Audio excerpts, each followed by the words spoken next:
로마서 8장 30절 말씀 다 같이 합독하겠습니다. 시작. 또 미리 정하신 그들을 또한 부르시고 부르신 그들을 또한 의롭다 하시고 의롭다 하신 그들을 또한 영화롭게 하셨느니라. 아멘.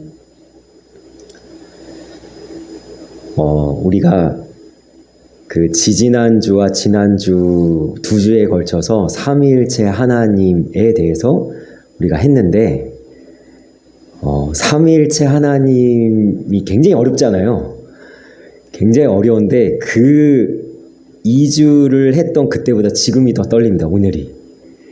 왜 그러냐면 삼위일체 하나님은 아예 어렵다고 그냥 우리가 이해를 못한다 라고 그냥 이렇게 시작을 한단 말이에요. 그래서 좀 덜 떨었던 것 같아요. 오늘은 더 떨려요. 왜 그러냐면 오늘 할 것이 뭐냐면 하나님의 애정이거든요. 근데 이거를 2번의 시간을 걸쳐서 할 거예요. 오늘은 애정에 대한 좀 설명을 좀 할 거고요. 다음 주는 왜 이거를 좀 제가 떼서 하냐면 다음 주는 이 애정 앞에 하나님의 애정이라는 은혜 앞에 우리가 진짜 가져야 될 신앙의 실제적인 모습이 뭔지 이거 굉장히 이게 어렵게 접근해야 됩니다. 왜냐하면 이게 무책임론으로 갈 수 있어요. 나는 책임이 없구나. 다 하나님 책임이니까 나 아무것도 안 해도 되는 이렇게 갈 수 있거든요. 그래서 오늘 말씀을 읽어보셔서 아시겠지만 보시면요. 애정이라는 건 미리 정하셨다는 거죠. 근데 왜 하나님 미리 정하셨죠? 미리 아시니까요. 그죠? 자, 우리가 하나님에 대해서 여러 가지 수식어를 합니다. 살아계신 하나님, 거룩하신 하나님, 창조주 하나님. 그런데 가장 하나님에 대한 이렇게 아주 명확하게 하나님에 대해서 이야기하는 것 중에 하나가 뭐냐면 전지전능하신 하나님이에요. 자, 전능에 대해서는 우리가 다 했잖아요. 그죠? 하나님은 다 하실 수 있고 못하시는 것이 없다. 그 앞에 붙는 게 뭐냐면 전지하시다. 무슨 뜻입니까? 모든 것을 아신다. 모르시는 게 없다. 그래서 하나님은 미리 아셨다는 거예요. 누구를요? 나를요. 나를 미리 아셨기 때문에 하나님 어떻게 하셨다고요? 나를 미리 정하신 것이 예정입니다. 자, 이것은 오늘 물론 이제 사도 바울도 로마서 8장 30절에 하나님의 입장에서 지금 이야기하지만 이것을 인간의 입장에서 가장 잘 고백한 시편이 있어요. 그게 뭐냐면 시편 139편입니다. 시편 139편 제가 기억나는 대로 쭉 읽어드리겠습니다. 읊어드릴게요. 이런 내용입니다. 하나님은 나의 모든 생각을 감찰하시오며 나의 모든 행위를 익히 아시오니 나의 혀의 말을 알지 못하시는 것이 없으십니다. 하나님이 나의 전후를 두루시고 이게 처음에 하나님 아시는데 어떻게 아시냐? 그 다음에는 이렇게 얘기해요. 하나님이 내가 모태에서 짓기 전부터 나를 하셨고 내가 어머니의 뱃속에서 조직되기도 전에 나를 하셨나이다. 예정은요, 정말 이건 놀라운 정말 하나님에 대한 이야기인데요. 자, 예정이 무엇입니까? 라는 것을 우리가 다루면서 제가 어려운 말씀부터 먼저 시작을 하려고 합니다. 이 말씀은 한번 읽어봤으면 좋겠는데요. 로마서 9장 11절부터 13절까지 말씀 한번 읽어보겠습니다. 시작. 그 자식들이 아직 나지도 아니하고 무슨 선이나 악을 행하지 아니한 때 택하심을 따라 되는 하나님의 뜻이 행위로 말미암지 않고 오직 부르시는 이로 말미암아 서게 하려 하사 리브가에게 이르시되 큰 자가 어린 자를 섬기리라 하셨나니 기록된 바 내가 야곱은 사랑하고 에서는 미워하였다 하심과 같으니라. 아멘. 우리가 하나님의 애정에 대해서 굉장히 조심스럽게 접근해야 되는 이유가 뭐냐면 이게 한편으로는 너무나 엄청난 은혜인데 한편으로는 굉장한 위험성을 갖고 있습니다. 자, 왜 그런가 한번 보세요. 리브가가 야곱의 어머니죠. 야곱의 어머니 리브가가 쌍둥이를 임신했어요. 쌍둥이를 임신했는데 이 쌍둥이가 뱃속에서부터 싸우죠. 그래서 리브가가 하나님 앞에 나가서 기도를 합니다. 이게 무슨 일입니까? 그러자 하나님이 이렇게 얘기하시는 거예요. 두 나라가 네 뱃속에 있다. 두 민족이 너의 뱃속에 있다. 그런데 이 쌍둥이인 에서와 야곱이 태어나기도 전에, 자, 이게 뭘 의미하죠? 어떤 행위를 한 게 아니에요. 뭘 하지 않았어요. 그들의 공로나 자격이나 그들의 노력이나 그들의 애씀이나 그들의 어떠한 모습 때문이 아니라 그냥 하나님이 택하심을 따라되는 하나님의 뜻이, 이 좀 어렵게 썼는데 뒤집어 생각하시면 됩니다. 하나님의 뜻대로 택하셨기 때문에, 행위로 말미암지 않고 오직 부르시는 이로 말미암아, 다시 얘기하면 하나님이 하나님 되시기 때문에, 하나님 본인 자신의 선택과 결정 때문에 그 어떤 것도 개입하지 않았어요. 그 어떤 것도 하나님한테 의견을 제시하거나 무슨 의논을 하거나 하나님 앞에 이게 좋지 않습니까? 라고 이야기하지 않았어요. 하나님이 그냥 결정해 버리신 거예요. 그러면서 리브가한테 이렇게 얘기합니다. 태어나지도 않았는데 큰 자가 어린 자를 섬길 거야. 다 아이를 낳아보셔야 알겠지만 이 어머니 입장에서 얼마나 이게 곤란합니까? 이 참. 그러면서 뭐라고 얘기하세요? 내가 야곱은 사랑하고 에서는 미워하였다.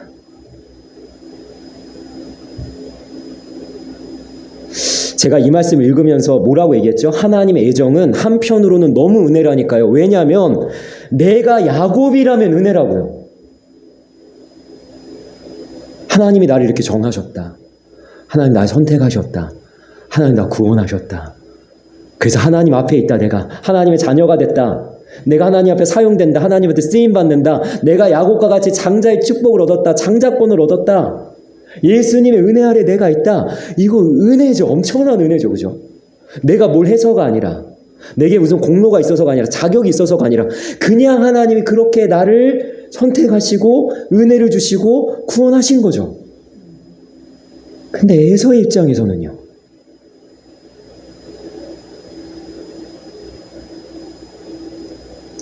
물론 에서가 첫째로 태어나고 장자로 태어나지만 잘못합니다. 분명히. 뭘 잘못했어요? 자기의 장자권을 가볍게 여겼다. 만홀히 여겼다니까요. 팥죽 한 그릇에 팝니다. 물론. 그렇다고 에서가 장자권에 대해서, 장자의 축복에 대해서 간절함이 없었던 게 아니에요. 아버지 이삭이 늙어서 눈이 어두워서 에서를 축복하기로 마음을 먹고 뭐라고 얘기합니까? 너는 나가서 사냥한 고기를 가져다가 나를 위한 편리미를 만들어라. 그러면 내가 그것을 먹고 너에게 마음껏 장자의 축복을 주겠다. 그래서 사냥하러 간 사이에 무슨 일이 벌어졌어요? 어머니 리브가와 야곱이 쿵딱쿵딱해서 자기의 장자의 축복을 가져가 버렸단 말이에요. 근데 에서가 와가지고 아버지 이삭에게 뭐라고 얘기합니까? 애걸복걸 하면서 통곡하면서 뭐라 그래요? 나를 위한 축복이 남아있지 않습니까?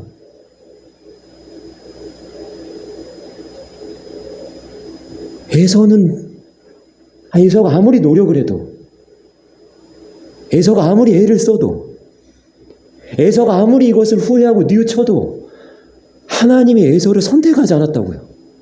어떻게 설명해야 될까, 이걸? 그러니까 이게 굉장히 위험하기 때문에 제가 다음 주에 이 적용 부분을 그래서 따로 시간을 떼서 좀 이야기를 하려고 하는 겁니다. 자, 은혜의 측면에서 좀 오늘 좀 이렇게 비중을 두고 좀 이야기를 해보면 이런 식이 되는 겁니다. 하나님이 아브라함을 선택하시죠. 자, 선택하실 때 아브라함이 75세거든요.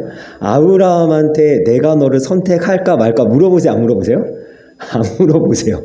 그리고 아브라함한테 나타나서 하시는 말씀이 뭐냐면 내가 너를 축복해 줄까 축복하지 않을까 선택권이 없어요. 아브라함한테 다짜고짜 나타나셔서 뭐라 그래요? 내가 너를 축복한다. 너는 복의 근원이 될 거다. 너는 복이 될 거다. 천하 만민이 너로 인해서 복을 받을 거다. 그리고 아브라함한테 뭐라고 얘기하십니까? 하늘의 별과 같이 수많은 자손들 내가 줄 건데 사실은 이것은 자손이 아니라 뭐예요? 이스라엘이라는 한 나라를 하나님이 아브라함한테 약속하신 거예요. 그런데 이것이 놀라운 은혜라는 게 뭐냐면 아브라함이 실패하고 넘어지고 아내를 누이라고 속이고 하나님에 대한 믿음이 흔들리고 그 다음에 10년이 지났을 때 가나안 땅에 들어가서 10년이 지났을 때 여종 하갈에서 이스마엘을 낳는 불신과 의심의 열매를 맺는데도 하나님은 아브라함에 대한 일방적인 애정을 절대로 포기하지 않으시죠. 그걸 파기하지 않으시죠. 그걸 깨버리지 않으시죠. 이게 애정의 은혜라는 거예요. 아까 우리가 로마서 8장 30절 말씀 읽었습니다. 뭐라고 하나님 말씀하세요? 미리 정하신 자들을 부르신 자들을 의롭다 하시고 의롭다 하신 이들을 어떻게 하세요? 영화롭게 하시느니라. 하나님이 시작하는 일을 어떻게 하세요? 분명히 완성하실 겁니다. 나한테 정해놓으신 일, 나에게 계획하신 일, 나를 향해서 하나님이 설계하신 일, 그 다음에 나에게 무슨 약속을 하셨거나 말씀하셨으면 하나님은 반드시 분명히 명확하게 그것을 완성하실 거예요.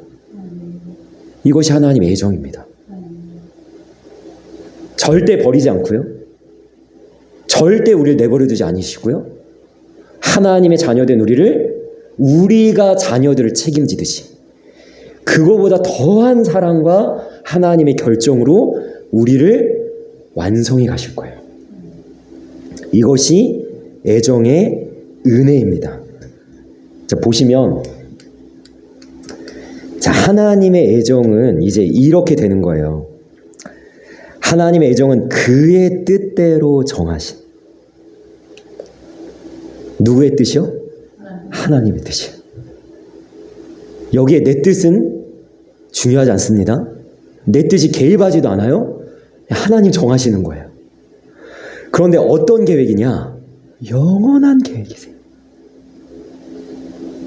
이게 좀 이따가 이제 설명하면 이게 왜 영원한 계획인지 이제 이해가 되실 거고요. 자, 이 계획은 이로 말미암아 자기의 영광을 위하여. 하나님 왜 아브라함을 선택하셨다고요? 아브라함을 통해서 하나님이 영광 받으십니다. 자, 하나님이 이스라엘이라는 나라를 선택하시죠. 이스라엘이라는 이름도 아브라함의 손자인 야곱의 때야 이름이 정해지죠. 그런데 이 이스라엘이라는 나라를 택하신 이유도 뭐예요? 하나님의 영광을 위해서예요.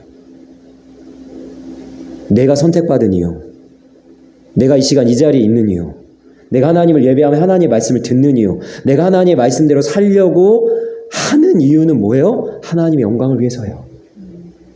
자기의 영광을 위하여 장차 일어날 모든 일을 미리 정하신 겁니다.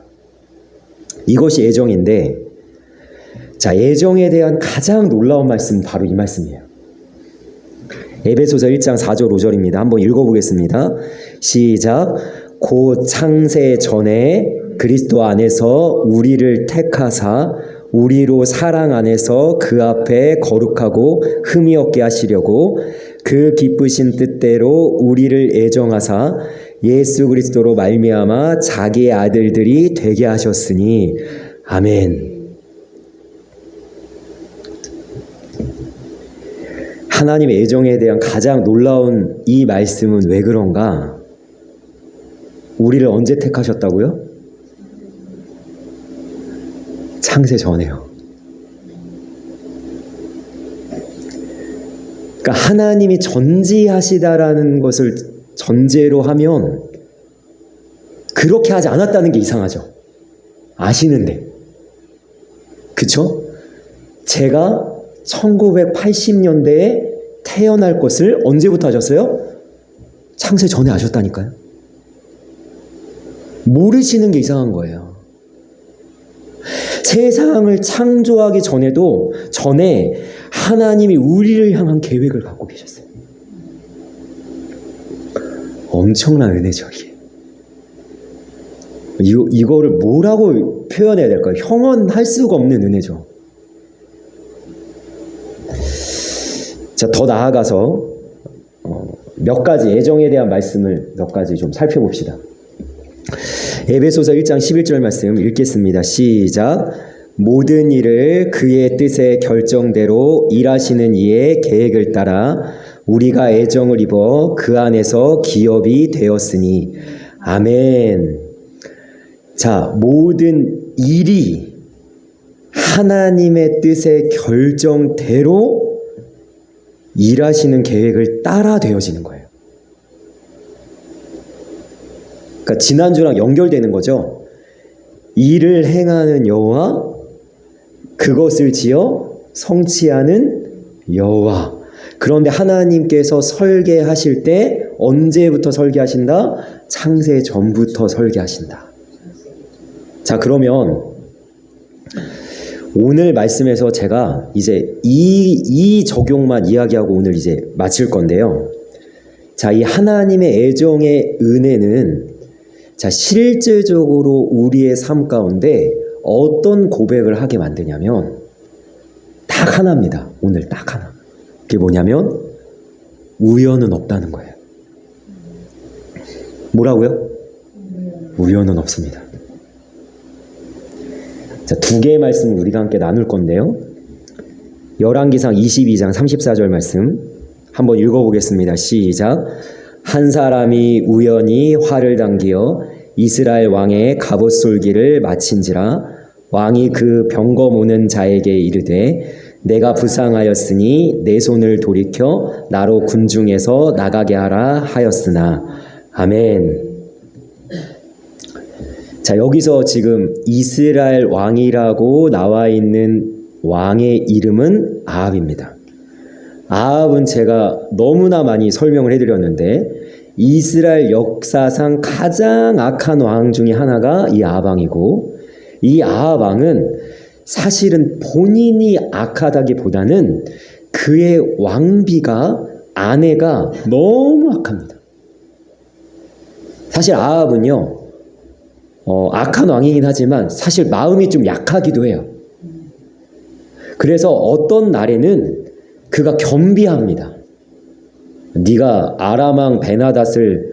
아람의 왕이었던 베나닷을 내가 너에게 넘겨줬는데 네가 감히 살려? 하나님이 그러면서 아합 왕한테 경고하시거든요. 내가 너를 심판할 거야. 멸망시킬 거야. 그러니까 아합이 그때 겸비하거든요. 그런 왕이기도 해요. 또 하나 이 아합은 언제 마음이 약하냐? 왕궁 앞에 나봇이라는 사람의 포도원이 있었는데요. 이 아합이 돈을 줄 테니까 그 밭을 좀 팔아라 라고 이야기를 해요. 그런데 이 나봇이 정중하게 거절하는데 왜 거절하냐? 이 포도원은 여호와의 기업이므로 이 포도원을 왕에게 넘기는 것을 하나님이 기뻐하지 않으실 겁니다. 그래서 아합 왕이 왕임에도 불구하고 뺏는 것이 아니라 어떻게 하냐면 그냥 머리 싸매고 그냥 드러누워 있는 거예요. 그런데 누가 진짜 악하냐면 그 아내 이세벨이 얼마나 잔악무도하냐면요. 사람을 돈을 주고 사서 불량배들의 증언을 통해 나봇을 죽여버리고 그 포도원을 아합에게 바칩니다. 어찌됐든 이 아합이 너무나 악하고 특히나 바알과 아세라라는 이 우상을 너무나 이게 섬기기 때문에 하나님이 너무 이 아합을 이제 두고 볼 수가 없어서 죽이기로 작정을 하세요. 자, 오늘 그 얘기예요. 아합의 최후가 어디에서 결정되냐면 이 아합이 길르앗 라못이라는 곳에 그것을 정복하기 위해서 전쟁을 하러 나갈 때 하나님 이미 결정하셨어요. 여기서 아합을 죽이겠다.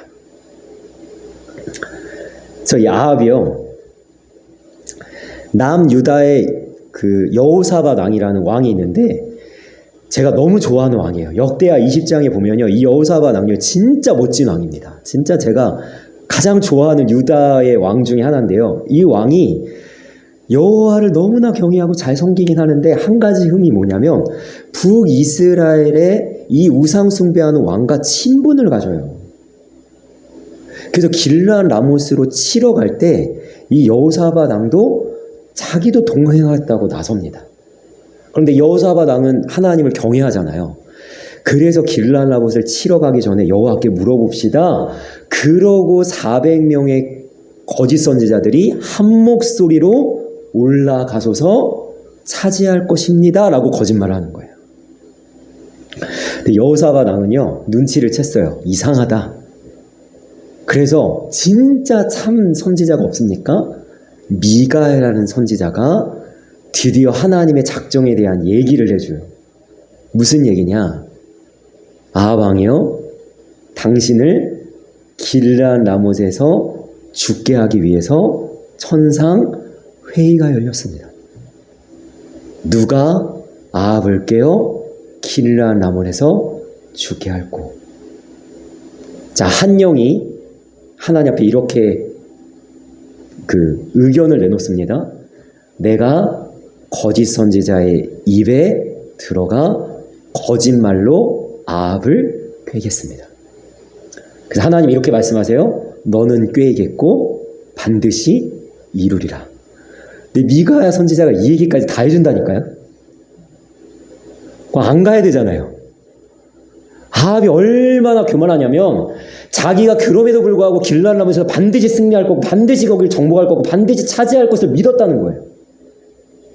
그런데 만에 하나 자기가 죽을까 봐 무슨 일을 하냐? 왕복을 벗고 위장을 해서 들어갑니다. 혹시 죽을까 봐. 여러분, 지금 이 시대는요, 왕이라고 하면 다 얼굴이 알려졌잖아요. 그런데 이 시대, 이 아합의 시대는요, 얼굴이 안 알려져 있어요. 우리가 왕복을 입으니까 무릎 꿇고 절하는 거지, 그죠? 조선시대에 누가 왕인 줄 알아요. 왕복 입으면 다 왕이지, 그죠? 신하들이 막 도열에 있고 이러면 왕인 줄 아는 거예요. 얼굴 모른단 말이에요. 근데 아합 왕이 위장을 하니까 상대 적의 그 수장이 뭐라고 얘기하냐면 이스라엘 왕만 죽이라는 거예요. 못 찾는 거예요. 자, 오늘 이 말씀이 그 말씀이에요. 누군지도 몰라요. 한 사람이 우연히 화를 당기어 누굴 맞췄어요? 아합을 맞췄어요. 자, 우연히 맞췄을까요? 우연이 없다니까요. 하나님이 이미 계획하셨고 작정하셨고 결정하셨기 때문에 한 사람, 이름도 없는 한 사람을 하나님 사용하셔서 그의 화를 사용하셔서 이 아합 왕이 결국에는 하나님의 예정대로 가도록 만드셨다는 거예요. 여러분, 이 말씀이 무엇을 의미합니까? 우리의 삶에는 우연은 없습니다. 아무것도 우연은 없어요. 오늘 우연히 내가 이 밥을 먹은 것 같죠? 내가 우연히 이 사람을 만난 것 같죠? 내가 우연히 이런 삶을 살아온 것 같죠? 내가 우연히 이 문제를 만난 것 같죠? 그러나 우리의 인생에는 단 하나도 우연은 없다는 거예요. 내 마음에 들든 안 들든. 우리가 만난 어떤 사람들 중에는 이 사람을 안 만났으면 좋았을 텐데 라고 하는 사람까지도 하나님의 계획 속에 있었다는 겁니다. 왜 우리가 여기서 만났을까요? 우리는 왜 여기서 지금 예배를 하고 있을까요? 우연이 아니라 하나님의 예정과 하나님의 계획이 있다는 거예요. 저는 왜 목사가 됐을까요?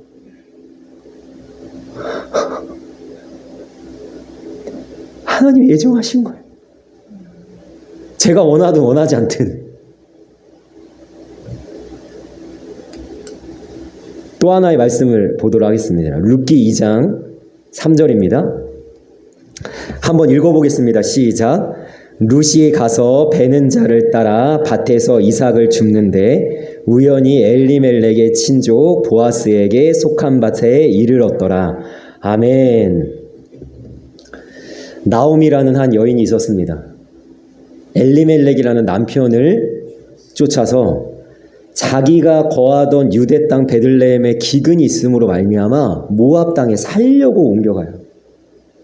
근데 모압 땅에서 무슨 일이 벌어지냐면 거기서 자기 남편이 죽었을 뿐만 아니라 그때 모압 여인과 결혼한 두 아들 말론과 기론이라 이 두 아들이 모압 땅에서 다 죽어요. 그리고 이 모압의 며느리 두 며느리 중에 한 며느리인 룻. 자, 이제 룻이 주인공으로 등장하는데 이 나오미가요 이제 돌아가려고 하는 거예요. 유대 땅으로. 룻이 뭐라고 고백하냐면 어머니 하나님이 내 하나님. 내가 죽기 전에는 내 어머니를 절대 떠나지 않겠습니다. 그러고 같이 돌아왔는데 나오미가 무슨 생각을 하냐면 이런 생각을 하는 거예요. 하나님이 나를 버렸다. 하나님이 나의 인생을 쓰게 만들었다. 고난만 가득하게 만들었다. 당연한 거 아닙니까? 남편이 죽었고 두 아들이 죽었어요. 자기 곁에 남아있는 거 아무도 없는 것 같지만 여러분 룻이요 이 늙은 시어머니를 봉양하기 위해서 그때 당시에 과부가 할 수 있는 유일한 일을 합니다. 뭐냐면 이삭을 죽어요. 나오미는 하나님이 나를 버렸다고 하지만 하나님은 나오미를 버린 적이 없습니다. 나오미를 주목하셨고 그 나오미를 따라온 룻을 하나님 주목하고 계신 거예요. 그리고 준비하셨어요. 뭘 준비하셨어요? 룻이 이삭을 줍는데 우연일까요? 우연히 누굽니까? 엘리멜렉 나오미의 남편이죠. 친족 보아스에게 속한 밧에 이르렀는데 여기서 여러분 이 설명이 뭐냐면 기업물을 잘하는 거예요. 누군가 엘리멜렉 아니면 그 아들 말론과 기론 누구랑 결혼했는지 몰라요. 룻이. 그러나 두 아들 중에 하나와 결혼했을 텐데 그 이름으로 기업 물을 자의 후보 중에 하나인 보아스. 근데 이 보아스는 밭을 갖고 있습니다. 유력한 자입니다. 이 보아스의 밭에 이르렀을 때 하나님은 나오미의 집안과 룻 그 시어머니의 하나님을 따라온 룻을 향해서 은혜를 예비하신 거예요.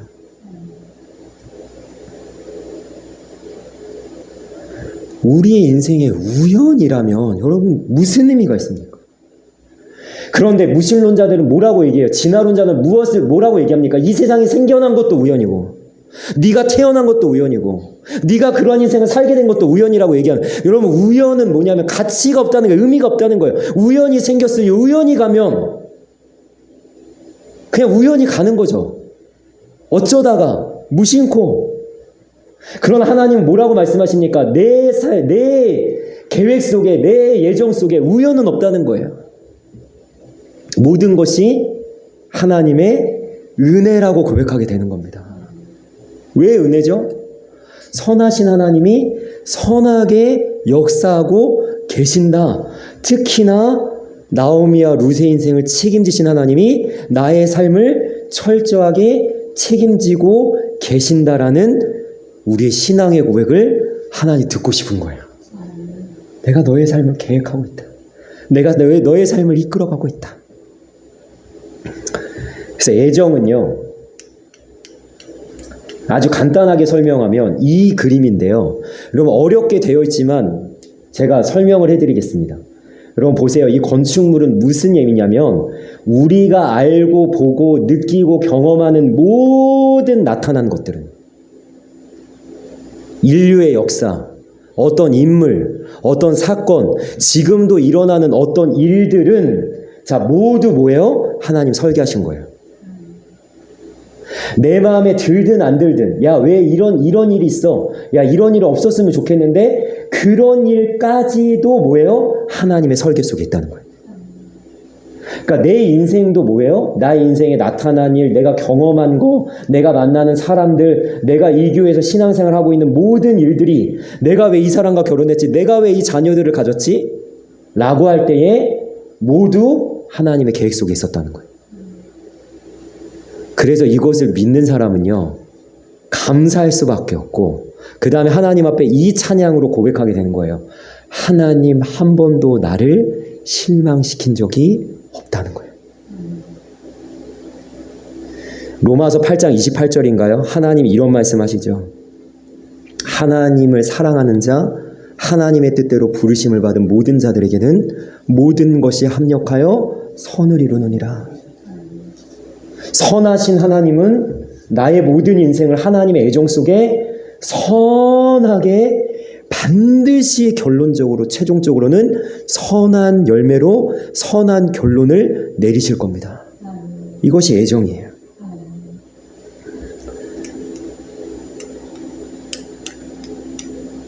그래서 오늘 이 예정의 결론이 뭐냐면, 하나님의 애정은 하나님의 영원한 계획, 특히 인간 구원과 관련된 계획을 말한다는 겁니다.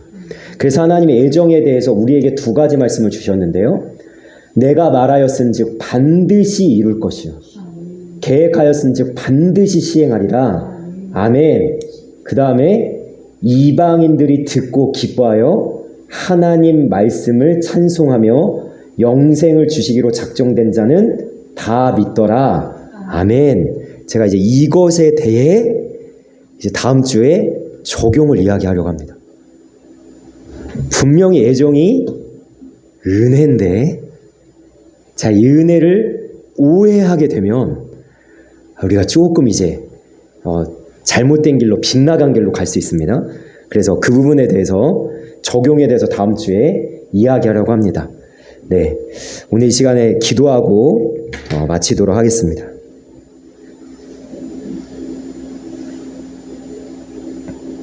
살아계신 하나님,